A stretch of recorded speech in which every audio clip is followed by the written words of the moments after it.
தனுசு ராசிக்கான சித்திரை மாத பலன்களை பற்றி நம்ம பார்க்க போகிறோம்.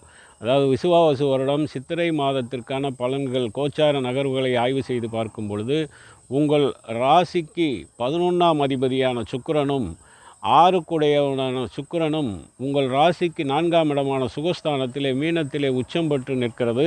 அதே நேரத்தில் தொழில் ஸ்தானாதிபதியான புதனும் அந்த மீனத்திலே நீச்சம் பெற்றாலும் நீச்சபங்க ராஜயோக பலன்களை தருவதனால் சுகஸ்தானத்திலே குறைவு இருக்காது. அதே மாதிரி தொழில் வியாபாரம் விறுவிறுப்படையக்கூடிய அமைப்பு, கல்வி சிறக்கக்கூடிய அமைப்பு, புத்திரர்களுக்கு ஒரு நல்ல வேலைவாய்ப்பு கிடைக்கக்கூடிய அமைப்பு, நீங்கள் பிரயாணங்கள் செய்யக்கூடிய அமைப்பு. இந்த பிரயாணங்கள் எல்லாமே தீர்த்த யாத்திரை செல்வது, இந்த கோவில்களுக்கு செல்லக்கூடிய அமைப்பு, குருவை சார்ந்த சேவைகள், குருவின் மூலம் உபதேசம் பெறக்கூடிய அமைப்பு. மேலும் பார்த்திங்கன்னா இந்த தொழில் அப்படின்னு எடுத்தாலே உங்களுக்கு வழக்கறிஞர்கள் அல்லது இந்த